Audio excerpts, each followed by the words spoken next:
A continuación, grandes y pequeñas historias de la historia.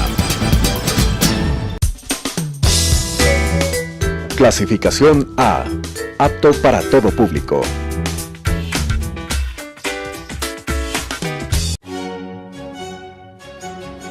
La historia está hecha de lo que unos quisieran olvidar y lo que otros no pueden olvidar. Es tarea del historiador averiguar el porqué de lo uno y de lo otro. Carlos Freile la asume en Telesucesos. Con ustedes, grandes y pequeñas historias de la historia. ¿Cómo están, estimados amigos de TV Sucesos y Radio Sucesos? Les saluda Carlos Freile, profesor de la Universidad San Francisco de Quito, aquí en su programa Grandes y Pequeñas Historias de la Historia. En esta oportunidad quisiera comentar con ustedes el centenario de la Constitución mexicana, que se promulgó en Querétaro el 5 de febrero de 1917. Estamos, como ustedes ven, en pleno centenario de esta importantísima Constitución de uno de los países más conocidos, más queridos de nuestra América antiguamente española. ¿Cuáles fueron los antecedentes de la Constitución de 1917 en México? Antes de entrar en materia, pues dos o tres notas. Tenemos que recordar que ya en 1857 se había dictado una constitución que para los progresistas, digamos así, mexicanos, era un avance. ¿Por qué razón? Porque se había roto con el patronato español, pero no se había llegado a un acuerdo con la Iglesia. Más bien había una separación dura entre Iglesia y Estado. La diferencia entre liberales y conservadores estribaba en que los liberales querían una ruptura absoluta, una total separación, ninguna influencia de la Iglesia en el Estado, en la sociedad mexicana, y los conservadores querían una influencia, pero bajo el gobierno, bajo la tutela del Estado. Ya en esos años había habido una serie de acciones contrarias a la Iglesia. Por ejemplo, ya hubo expropiaciones de bienes de la Iglesia, bienes que servían sobre todo para mantener las obras sociales. Ya en 1861, uno de los diputados que habían votado a favor de la ley que nosotros llamamos de manos muertas, de la ley de desamortización, para que el Estado se haga cargo de las propiedades, sobre todo inmuebles de la Iglesia. Muchas propiedades pasaron, como digo, al Estado, pero de esas la gran mayoría fue poco a poco también pasando a poder de personas particulares. Uno de los diputados, llegó a decir que en 100 días, propiedades que la Iglesia había acumulado a lo largo de 2, 3 siglos, en 100 días habían pasado ya a manos privadas. Todo lo que se había conseguido para beneficio de los más pobres y desamparados, pues había desaparecido en 100 días. Y otro diputado llegó a tener, un diputado del sur de México, llegó a tener 14 haciendas expropiadas a la Iglesia. Todo esto llevará también a la Revolución Mexicana, por el intento de socializar la propiedad de la tierra, etc. Ese es un antecedente. Se le da al Estado poderes muy grandes, poderes discrecionales, poderes legales. El gobierno puede intervenir de muchas maneras en la vida del pueblo mexicano. Pero un poco antes de esta Constitución, la de 1917 me refiero, había habido problemas en México porque durante 30 años el gobierno había estado en manos de una persona, Porfirio Díaz. Por eso se habla de un porfiriato. El gobierno de Porfirio Díaz fue compuesto por lo que se llamaron los científicos, seguidores en general de las teorías filosóficas de Augusto Comte. el fundador del positivismo y el fundador de la ciencia moderna de la sociología, del cual he hablado también alguna vez ante estos micrófonos y estas cámaras. Entonces, el presidente dictador Porfirio Díaz había gobernado largos años. Hay una revuelta contra este personaje y en Ciudad Juárez se firman unos tratados por los cuales Porfirio Díaz renuncia al gobierno el 21 de mayo de 1911. A los pocos meses es elegido presidente Francisco Madero. Ahora, detrás de estos cambios había una serie de elementos. No había una homogeneidad en los opositores a Porfirio Díaz. Por un lado estaban los liberales jacobinos tradicionales, por otro lado estaban también grupos católicos, conservadores pero católicos, y había también los grupos de tendencias sociales que querían cambiar las relaciones que había en el mundo mexicano entre los poseedores y los desposeídos. Había también políticos que buscaban una mayor apertura democrática dentro de las normas de la democracia presidencialista que imperaban en México. Como digo, también había una gran preocupación por el bienestar, la mejora de la condición de vida de campesinos, la gran mayoría de la población, y de trabajadores. Por eso es que en estos años surgen los grupos rebeldes, tanto de Pancho Villa, más bien hacia el norte, como de Emiliano Zapata, más bien hacia el sur. El presidente Francisco Madero se mantuvo abierto a estas tendencias de cambios sociales, a estas tendencias de beneficio de las mayorías populares, y también se mantuvo cerca de los caudillos populares que enarbolaban la bandera de la justicia social, sobre todo la bandera de la reforma agraria. Pero Madero, por todo este problema de diferentes partidos, el peso de la tradición, la complejidad de la sociedad mexicana, la extensión del país, etc., no logró hacer todo lo que él habría querido. Entonces, esto provocó también que se levantaran en armas diferentes grupos a lo largo y ancho del país mexicano y también que estallaran huelgas contra el gobierno por aquí y por allá.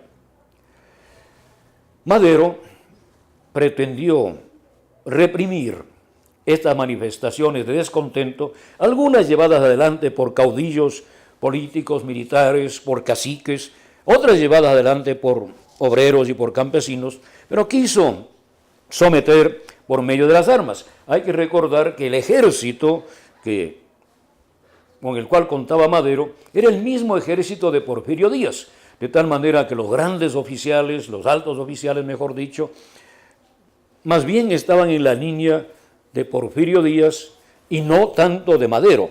Eran por consiguiente un poco impermeables a las reformas.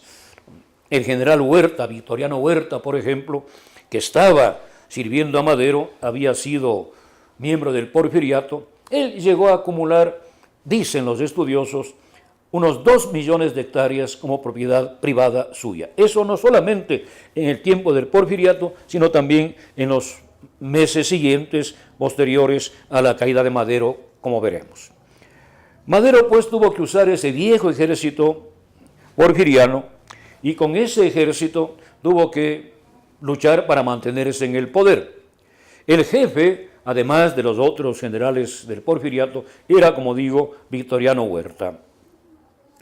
Varios personajes contrarios a Carranza se pusieron en contacto con la embajada norteamericana, cuyo representante, cuyo jefe era Henry Lane Wilson.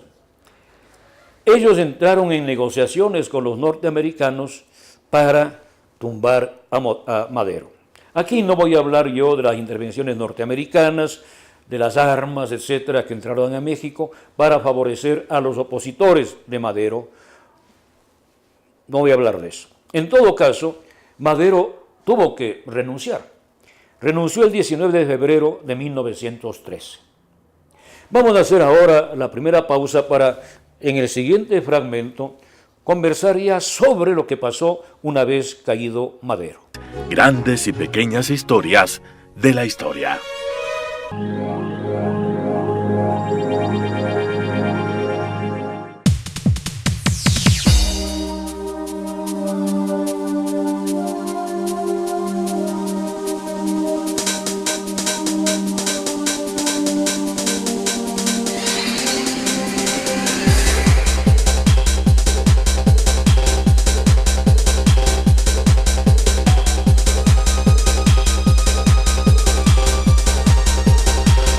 Telesucesos, porque Quito TV.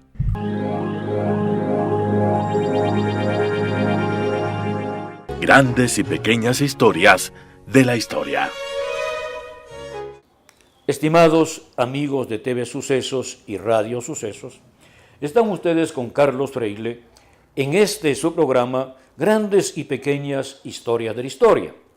En esta oportunidad estoy conversando sobre la Constitución Mexicana de 1917, expedida en Querétaro el 5 de febrero de ese año. Había mencionado en el fragmento anterior algunos de los aspectos más importantes, preponderantes del periodo que lleva a la subida de Francisco Madero después de la derrota de Porfirio Díaz, el dictador mexicano. Una vez que renuncia Madero y después será asesinado también por orden, dicen, de Victoriano Huerta, ¿no?, a quien se le considera un traidor. Entonces Huerta pasa a ser el dictador.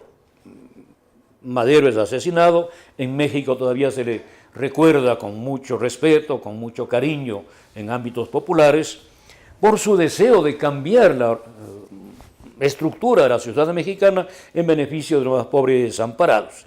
En todo caso, Victoriano Huerta se nombra dictador, se hace dictador, tiene bajo su mando al ejército. Por esto surgen una serie de detractores, entre ellos los ya mencionados Pancho Villa y Emiliano Zapata, a los que se une Álvaro Obregón y después Venustiano Carranza. Estos dos últimos nombrados serán los más radicales, los que llevarán adelante este proceso. También después habrá enemistades entre ellos, en fin, algún muerto, etcétera, etcétera, digo, fuera de los combates. Venustiano Carranza era gobernador de Coahuila y firmó en marzo de 1913 el llamado Plan de Guadalupe. En este Plan de Guadalupe, Carranza y sus colaboradores desconocen al gobierno de Huerta, desconocen que sea presidente legítimo de la República, y Carranza, Venustiano, asume la jefatura del ejército constitucionalista y asume el mando de la República hasta que no vuelva la paz. Nótese que Carranza, Obregón y otros acusan a Victoriano Huerta de haber roto la Constitución. Ellos se presentan como defensores de la Constitución, aunque piensan que lo mejor para México era cambiar de Constitución, modernizar la Constitución, o veremos se hace. Entonces, la primera oferta de Carranza es restaurar el orden constitucional y convocar a elecciones para nuevo presidente y para cambiar, como digo, el orden constituido. Por eso es que todos los movimientos revolucionarios de diferentes colores, digamos así, porque en México en esta época, estamos 1913, 1914, no nos olvidemos, antes de que triunfe la Revolución Soviética en Rusia, en México había una serie de tendencias desde el anarquismo más radical, como veremos después de unos momentos, hasta conservadores a ultranza, monárquicos. Claro que ya estos monárquicos ni sonaban ni tronaban, pero que los había, los había. De tal manera que era un momento bastante difícil para la política mexicana. Él quería, dice Carranza, pelear por la libertad. La bandera de lucha que él presentó, una bandera más concreta, más práctica, más visible, fue la libertad de los municipios. Porque él sostenía que tanto en el tiempo del Porfiriato como después en el de Victoriano Huerta se habían violado los derechos municipales. En México, al igual que en nuestro país, desde la colonia los municipios tenían bastante autonomía a pesar de los gobiernos absolutistas de finales de la colonia. El municipio siempre fue un poco la sede del poder regional. En México, un país tan grande y con mucha riqueza, estos municipios eran fundamentales para mantener la presencia política de las oligarquías regionales. Entonces, Carranza aprovecha eso para lanzar esta idea, para no enemistarse en primera instancia con ciertos grupos oligárquicos, para alcanzar el poder. Luego, después, querrá cambiar y hacer una revolución. Porque, claro, él también quería que a los municipios ya no fueran los terratenientes a quienes iba a eliminar, sino los campesinos. Bien, entonces, en este proceso, Venustiano Carranza se da cuenta que la Constitución que estaba vigente, la de 1857, ya no era suficiente.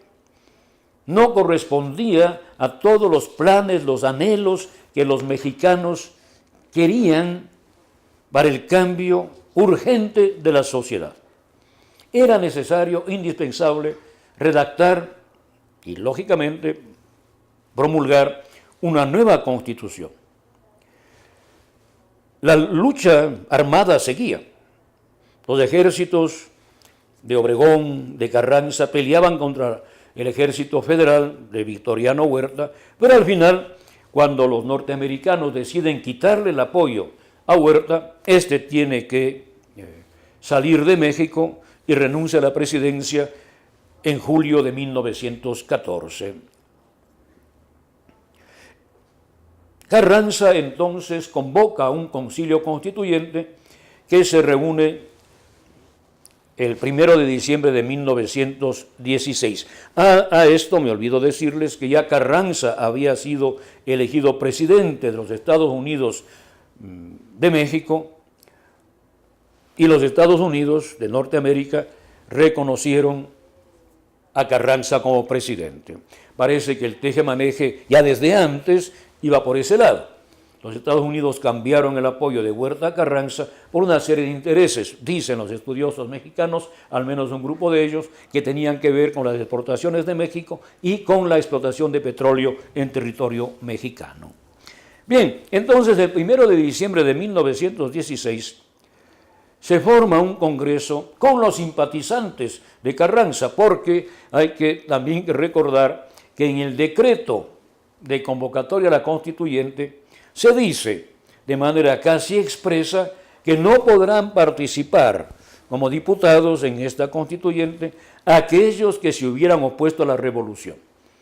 De tal manera que no podían estar nadie que hubiese apoyado a Porfirio Díaz o que hubiese apoyado a Victoriano Huerta. Y aquí estaban también excluidos muchos políticos que nosotros ahora podríamos llamar de derecha, que no habían apoyado la revolución, aunque tampoco hubiesen estado a favor de Díaz o de Huerta. Nadie podía estar en el Congreso si no había estado dentro de las filas constitucionalistas, así se les llamaba. Entonces, el mismo Carranza envía un proyecto de constitución basados en las ideas, en las teorías de un famoso político y profesor de Derecho mexicano, Emilio Rabasa. No vamos a entrar en muchos detalles, pero había, como dije antes, también aquí en la constituyente, se vieron estos dos grandes grupos seguidores de Carranza, más o menos cercanos, más o menos lejanos. Primero, aquellos liberales de tendencia tradicional, salidos de la Revolución Francesa, con cierta influencia masónica del lado francés.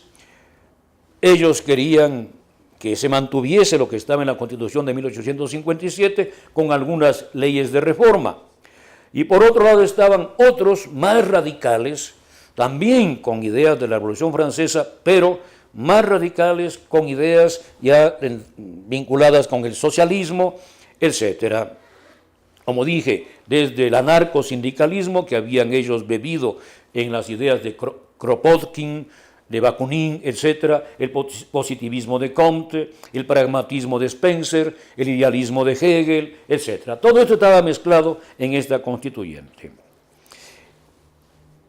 El Congreso Constituyente sesionó desde el 1 de diciembre de 1916 hasta el 31 de enero de 1917.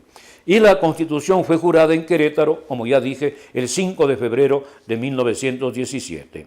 En lo político, en la organización del Estado, no había novedades frente a la anterior. Sin embargo, hay que reconocer que en lo social hubo una serie de aspectos de vanguardia. Vamos a entrar a este tema de los asuntos de vanguardia en el siguiente fragmento.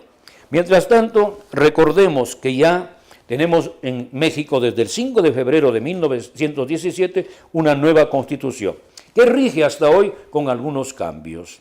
Esta constitución se hizo por un congreso reunido de manera dirigida por Venustiano Carranza. La historia está hecha de lo que unos quisieran olvidar y lo que otros no pueden olvidar. Es tarea del historiador averiguar el porqué de lo uno y de lo otro. Grandes y pequeñas historias de la historia.